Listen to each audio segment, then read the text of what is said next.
Hi, I'm Laura with TrueWell, and in this video, I'm going to go over the 3 major mistakes that are costing you serious time, money, and of course, your anti-inflammatory foods and meals that are going to make you feel amazing every day.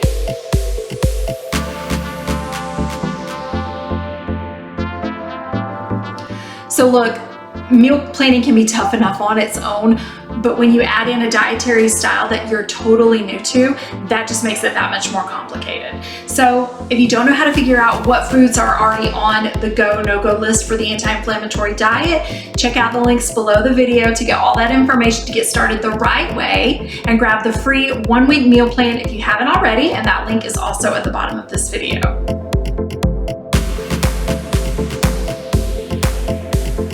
So let's get into the mistakes, what you can do to fix them, and make sure it's as easy and effortless as possible to get into the anti-inflammatory dietary style every day. So mistake number 1 is being overly ambitious and thinking that you need to cook every night of the week. So I get it when we get excited about something new, especially if it's supposed to, help us reach our goals like managing a condition, getting blood sugar under control, or even kickstarting weight loss. We just want to jump all in, but I want you to just kind of slow your roll for a minute, because when we get overly ambitious and think that we need to cook every single night, we have some problems coming up. So what happens when we decide to jump all in like that and cook every single night? And some people actually go as far as to do every single dinner, every single lunch, every single breakfast, every single snack.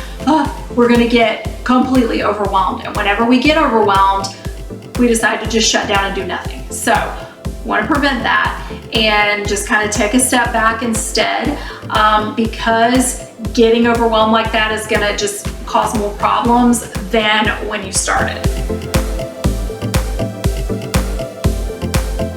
The reason we're going to just kind of take a step back on that is that when you stop putting that kind of pressure on yourself, you allow yourself to learn in a more relaxed way, where you can learn to enjoy planning, prepping, and cooking, and then appreciate what this dietary style can really do for your body.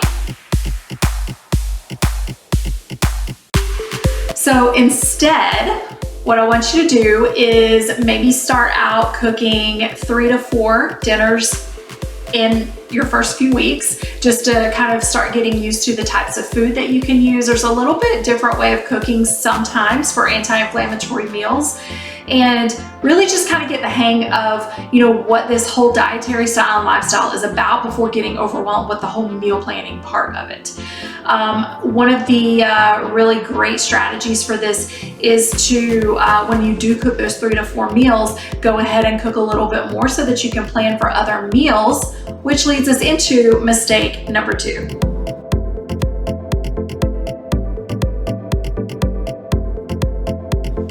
So mistake number 2 is not cooking enough.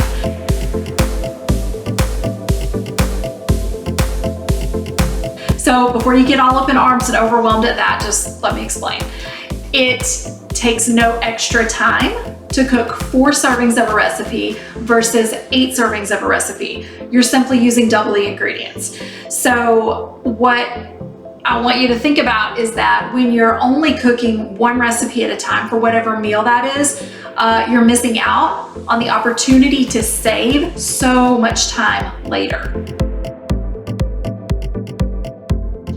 So what happens is whenever you cook more, you have extra time, you have a fallback, you have a backup plan, and I know a lot of families who do 1 night a week for leftovers for dinner. We absolutely do that because it saves me cooking 1 night of the week, and it also saves all of the other cleanup that happens, and it cleans up whatever's left over in the fridge. So the solution to that, I want you to think about doing 1.5 or even doubling up on your recipes. You do also have that option to take 1 recipe and cook it for your dinner that night, and then make a second one at the same time to freeze. So, I always recommend doing that and or making double of the recipe so that you can have enough the next day for your lunch. I I work out of the house now, but whenever I did not, I would get really that kind of like hangry thing going on because I'd just been really busy working and usually would forget to have a snack. And so by the time lunch got there, I would just be in kind of like this hangry state where I really didn't care what I went to eat. So I would just grab the closest, most convenient thing that I could, which like would never work out on this type of dietary style. So if you make enough for lunch the next day, you can be assured that whatever you're eating for lunch is compliant, whatever, with the anti-inflammatory diet. And that way you're not even worrying about what you're eating the next day because you know that it fit in because you made it for your dinners the night before.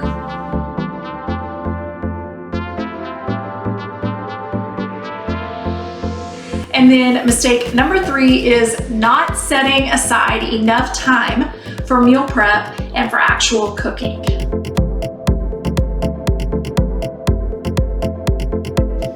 So the problem in this is that you're making things more frantic for yourself.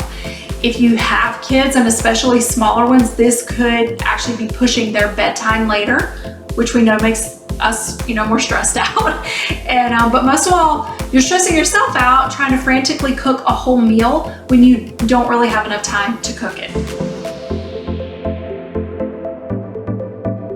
When you do allow yourself enough time, this makes your time spent cooking way more relaxing. You just assemble the ingredients, cook what needs to be cooked at your own pace, no rush, no frantic running around with your hair on fire just to get dinner ready. But this also gives you peace of mind during the day because you know that those things are already prepped and ready to go, and you have that extra time to cook dinner. I can't tell you the number of people who start out meal planning and the clients that tell me that even though they have meal plans, even though the meal plans are technically done, they still have anxiety about getting the meals actually cooked at night because of how long it will take. So instead, a better idea is to make sure that you schedule in an hour, maybe on Sunday, just one day of the week, to just chop veggies and even go ahead and maybe make some of the meat or, like I said, chop veggies or even make sauces. Sometimes, if it's a casserole, a lot of those ingredients are pre-cooked and then you can just, assemble them the night of and then just stick them in the oven so that you have as little to do as possible the day of.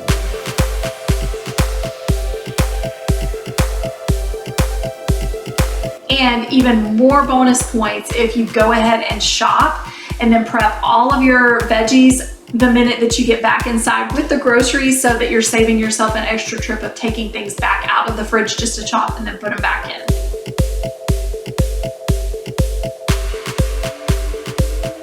So there you have it, the 3 major mistakes in meal planning to go anti-inflammatory. I hope that you enjoyed that, and if you are really diving on into this, I encourage you to check out our AIM membership, which is Anti-Inflammatory Meals.